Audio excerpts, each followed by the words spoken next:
Salut à tous et bienvenue sur AliExpress, votre testeur de produits d'origine chinoise pour le test de l'aspirateur robot Xiaomi Viomi SE.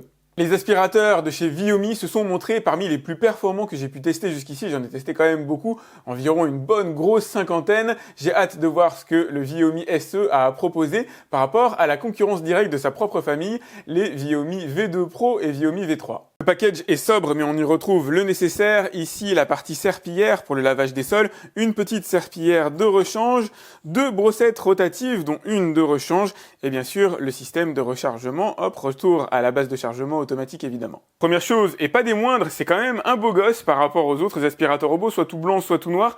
Le fait d'avoir ajouté cette zone là en champagne métallisé, franchement ça lui donne du style. Beau gosse dans la norme de 35 cm de diamètre, à peu près 4 kg, avec un télémètre laser ici pour venir cartographier vos pièces et permettre des interactions entre le robot et la cartographie. Deux boutons les plus essentiels, le démarrage automatique et ici le retour à la base de chargement. En appuyant sur les deux, vous activez le Wi-Fi pour la toute première connexion avec votre smartphone. Désolé, il est un peu sale, je l'ai déjà bien utilisé. Donc vous avez des roues ici avec un débattement de 2 cm pour monter des seuils de port de 2 cm. Roues crantées en caoutchouc pour adhérer sur sol humide. Vous avez ici les capteurs détecteurs de vide pour éviter qu'ils tombent, une seule brossette rotative pour rapatrier les saletés ici et surtout venir longer les plinthes. Là vous avez une alternance entre des poils souples et la petite brossette en caoutchouc, réglette en caoutchouc. Là vous avez de quoi éviter que les saletés passent au travers des mailles du filet. Vous allez pouvoir évidemment démonter le tout et le nettoyer facilement. À l'intérieur du capot ici se cache le bac à poussière, il se cache tellement bien que je l'ai pas remis. J'étais parti le vider, ça fait quand même plus classe pour la vidéo. Bac à poussière avec 300 ml de contenance pour la partie poussière, du 2 en 1, puisqu'il permet aussi de mettre de l'eau à l'intérieur à hauteur de 200 ml. Alors dans l'absolu, vous pouvez nettoyer de grandes surfaces, d'assez grandes surfaces avec, mais il faut quand même changer la serpillière de temps en temps, ou en tout cas la rafraîchir afin de ne pas déposer les saletés ailleurs. Vous avez un filtre HEPA qui est fourni à ce niveau-là, à particules fines et allergènes, qui permettra aussi de vider le bac en lui-même. Côté technologie, outre le télémètre laser que vous avez là, vous avez ici un capteur récepteur à ultrasons pour détecter les obstacles situés devant. Vous avez là le petit bumper pour lui indiquer de changer de trajectoire si jamais il rentre en contact avec un meuble, avec une réglette en caoutchouc pour protéger l'aspirateur. Puissance d'aspiration de 2200 pascal, ce qui est bien par rapport à son segment. Vous avez ici les aérations, donc l'air va sortir par là. Belle batterie à l'intérieur de 3200 mAh, on va dire le bas de gamme étant plutôt autour de 2000, le haut de gamme autour de 5000, et là vous avez le système de chargement. J'essaye de vérifier si le système d'aspiration est bien en contact avec mon bureau, et il y a un petit jour d'un demi-millimètre là-bas. Alors il est très peu visible par vous malheureusement, on arrive à peu près à le distinguer à la caméra un tout petit peu à ce niveau-là. J'aurais préféré que ce soit vraiment totalement en contact avec le sol. Allez, c'est parti. L'objectif, ça va être de faire réaliser à l'aspirateur robot la cartographie de mon appartement, donc il va aller absolument tout visiter sans limite dès lors que vous avez laissé les portes ouvertes et que vous lui avez laissé des chemins d'accès. Première chose qu'il va faire ici dans mon salon, c'est nettoyer les bordures. Donc vous allez voir, il va détourer hop, le canapé, il va longer les bordures. Il y a pas mal d'endroits difficiles à l'intérieur de mon appartement et là vous avez mon bureau. C'est typiquement un endroit dans lequel je ne veux pas que mes robots passent parce que je sais très bien qu'ils vont se prendre à l'intérieur des câbles exactement comme c'est le cas maintenant.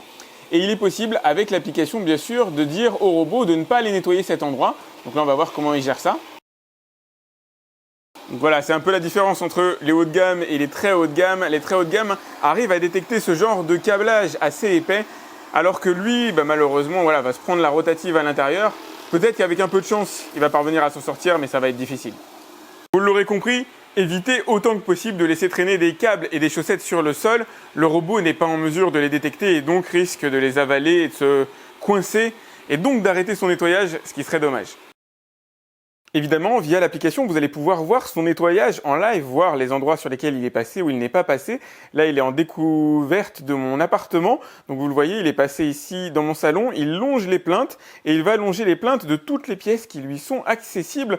Toutes ces fonctions-là vous sont accessibles, que ce soit sur votre réseau Wi-Fi à l'intérieur de votre domicile ou en 4G sans avoir à faire aucun réglage. Allez, voyons voir comment il arrive à détecter les différents obstacles ici. Donc il est très doué pour se repérer dans l'espace, il est très doué pour passer dans des endroits où il y a très peu d'espace. Alors là, on va voir comment il gère la roue de mon vélo. En règle générale, il détecte bien ce qui fait plus de 9 cm de haut. Alors par rapport à la caisse ici, s'il arrive à la détecter correctement, il l'a cogné un petit peu, mais il a bien compris qu'il y avait un angle, il a bien compris qu'il y avait une chose à détourer. C'est une caisse transparente. Là, il y a le pneu de vélo. Le pneu de vélo, il va aller au contact parce que ça fait moins de 9 cm de haut. Là, il y a les autres aspirateurs robots, ses copains. On va voir comment il les détourne. Est-ce qu'il arrive à peu près à les contourner correctement? Ça va, il s'en sort plutôt bien. Donc si c'est pas un champion en matière de détection d'obstacles, mis à part qu'il est très doué pour la partie, voilà, tout ce qui fait plus de 9 cm de haut, les murs, les meubles, etc., il ne rentre pas en contact en règle générale. Il est surtout très doué pour arriver à se repérer dans l'espace et à passer dans des petits espaces entre les pièces. Maintenant qu'il a réalisé le détourage de la pièce, le nettoyage des plinthes, il va pouvoir s'amuser à faire des va-et-vient pour nettoyer ce qui se trouve en centre de pièce. Là, c'est très classique. Il a un comportement plutôt bon d'ailleurs, plutôt sain par rapport à ce que j'ai pu voir aujourd'hui à la concurrence. Un peu dommage qu'il ne détecte pas le tapis et qu'il n'accroisse pas sa puissance d'aspiration lorsqu'il arrive dessus. Ça aurait été un plus, on va dire, non négligeable par rapport à la concurrence. Mais en même temps, il faut aussi se dire qu'il a un tarif quand même assez abordable. Il est plutôt dans le rapport qualité-prix avec un télémètre laser en plus, qui lui donne son avantage finalement, notamment pour les grands appartements. Si vous avez plus de 70 mètres carrés, moi je vais vous conseiller de vous orienter vers un aspirateur robot avec un télémètre laser comme celui-là qui vous permettra d'avoir une programmation fine de l'appareil, lui interdire des accès, lui demander d'aller dans des endroits plutôt que d'autres. Et surtout, ce sont des robots qui sont très doués pour se repérer dans l'espace. C'est ça leur véritable avantage, je trouve. Je viens de lui demander de retourner se charger. Donc là, il est en train de scanner la pièce pour retrouver son dock. Peu importe que vous ayez un grand appartement, une grande maison ou pas, il ira retrouver son dock sans aucun problème. Et malgré le fait que l'aspirateur soit sur deux niveaux différents, puisqu'il y a mon tapis qui fait à peu près 1 cm d'épaisseur, il va quand même réussir à aller se charger comme une fleur. Vous allez voir ce que ça donne. Écosystème Xiaomi oblige, vous avez accès à Mi Home avec la possibilité de détecter et d'appairer facilement l'aspirateur robot. Ça se passe vraiment super bien. Là, vous avez la cartographie de mon appartement. C'est une des toutes premières choses que vous allez réaliser lorsque vous allez lancer l'aspirateur. Avec la mise à jour du firmware, évidemment, je vous conseille de le faire en tout premier. Donc là, vous avez mon salon, vous avez ici la cuisine, le couloir, la chambre principale et la deuxième chambre. Ici, vous avez la surface nettoyée lors du dernier lavage. Ici, vous avez le temps mis, la batterie restante. Là, vous avez les fonctions principales avec le rechargement, le nettoyage, la gestion de la carte. Mauvaise traduction. Alors balayer le sol, balayage simple, qui signifie en fait soit aspirer, soit laver uniquement, soit balayer et aspirer et laver en même temps. Bon, on repassera un peu sur la traduction correcte. Là, vous avez les différents modes de puissance d'aspiration. Silence, alors norme, c'est normal.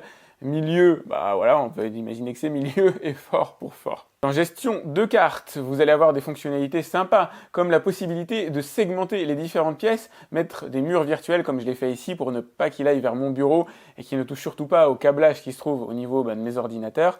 Ici, vous avez aspiration ponctuelle pour lui dire d'aller aspirer un endroit vraiment très précis ou une zone. Vous pouvez dessiner un rectangle et lui faire nettoyer uniquement cette zone-là. Dans les paramètres supplémentaires, de manière unitaire, vous allez pouvoir lui demander de ne nettoyer que les bordures de la maison. Pourquoi pas de faire un deuxième nettoyage, ça aussi ça peut être cool.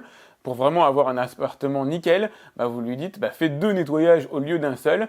Là, vous avez le mode d'aspiration, et ça c'est vraiment génial, le mode de lavage de sol, soit en S, c'est classique, donc il va faire des va-et-vient dans la pièce, soit en Y, il va monter, repasser sur la zone qu'il a déjà humidifiée pour, quand elle est décantée, déloger plus facilement les saletés et faire comme ça. Il va avancer petit à petit en faisant un Y. C'est le mode de nettoyage le plus efficace aujourd'hui sur ce type d'aspirateur. Là, vous avez l'historique des nettoyages qui ont été réalisés jusqu'ici.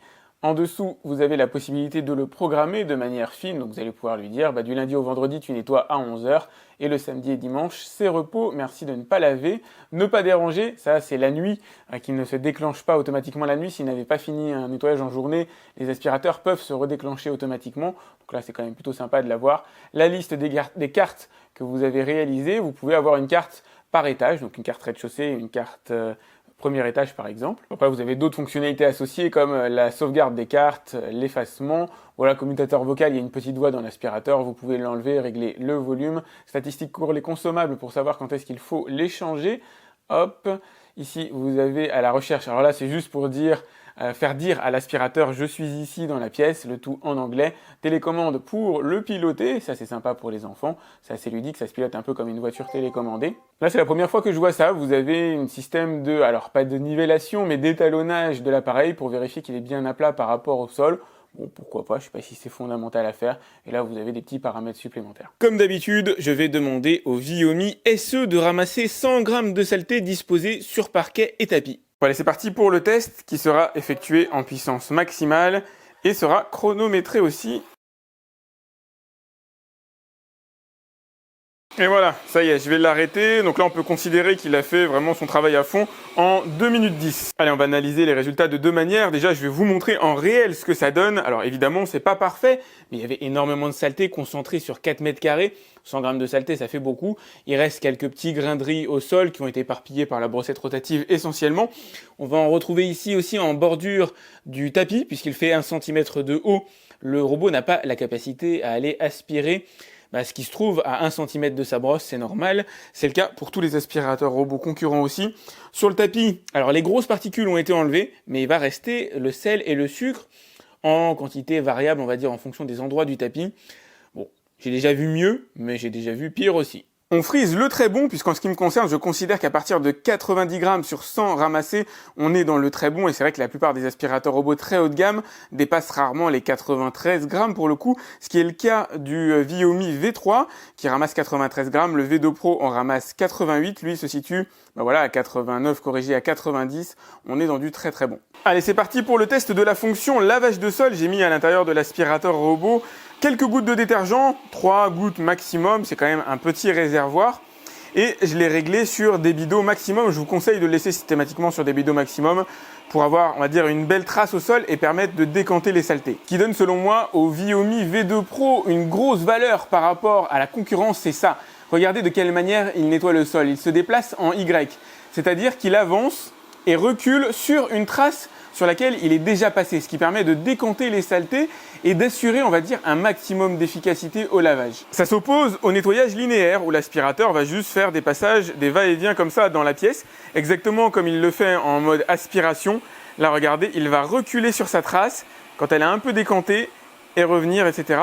C'est le nettoyage passif le plus efficace à l'heure actuelle. Je dis passif parce qu'il existe un nettoyage actif chez les D-Bots où à l'arrière, on a une plaque vibrante qui est un peu plus efficace que ce que peut faire là le Viomi SE, mais ça coûte aussi infiniment plus cher, pour ne pas dire le double. Ça va presque sans dire, mais l'aspirateur est en mesure d'aspirer et de laver le sol en même temps. C'est pas le cas de tous les aspirateurs, même s'ils viennent avec un mode serpillière, certains ne sont pas en mesure d'aspirer en même temps qu'ils lavent. Heureusement, le Viomi SE est en mesure de faire les deux en même temps. Le débit d'eau est donc contrôlable par l'application, il est variable, il est géré électroniquement, ce qui permet de l'adapter à vos besoins, mais comme je vous le disais, en règle générale, il vaut mieux le mettre au maximum pour vraiment assurer, on va dire, un bon nettoyage et surtout un débit suffisant. Je vous rassure, comme vous pouvez le voir, ça ne crée pas un lac. Le débit d'eau maximum est suffisant pour humidifier la serpillière, mais le sol va sécher quand même assez vite. C'est vraiment pour moi sa grosse valeur ajoutée. Ce nettoyage en Y, c'est ce qui fait la différence et vous permet non seulement d'avoir un sol propre en matière d'aspiration de saleté, mais surtout un sol alors relativement propre en matière de lavage. Attention, c'est pas miraculeux, c'est pas la même chose qu'un lavage à la main, c'est pas la même chose qu'un nettoyage à la serpillière où là vous avez de la force pour venir enlever les saletés. Là, on est plus sur de la particule de surface, éventuellement attaquer quelques taches un peu incrustées.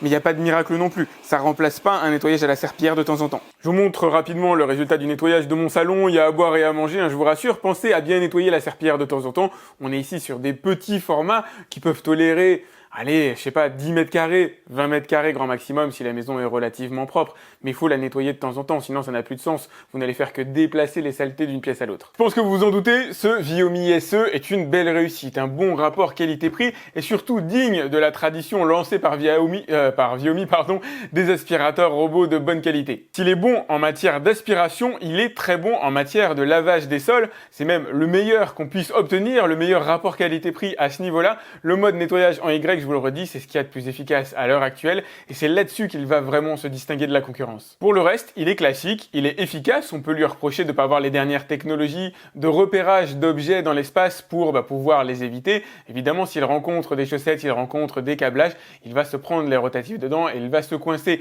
Mais il parvient quand même plutôt bien à se repérer dans l'espace. Il a tendance à heurter certains obstacles, notamment ceux qui sont à moins de 10 cm de hauteur. Le télémètre laser étant lui-même situé à 10 cm de hauteur. Forcément, il a un peu plus de mal à les repérer, mais pour le reste, franchement, il se démerde vraiment très bien. C'est un très bon achat, une valeur sûre du marché, tout à fait capable de concurrencer Xiaomi, qui est, on va dire, une marque support pour Viomi, capable de concurrencer Roborock, qui est une marque concurrente, mais supportée aussi par Xiaomi. Enfin bref, moi, les Viomi, de manière générale, ça fait partie des aspirateurs robots que je recommande le plus sur ma chaîne. Et en parlant de ma chaîne, n'hésitez pas à liker cette vidéo si vous l'avez aimé. Pardon, je pose l'aspirateur. Je vous ai mis le lien pour voir son tarif à l'heure actuelle directement dans la description. Pensez à vous abonner aussi, à me laisser un message, et je vous dis à très vite pour un autre test sur AliExpress. Salut!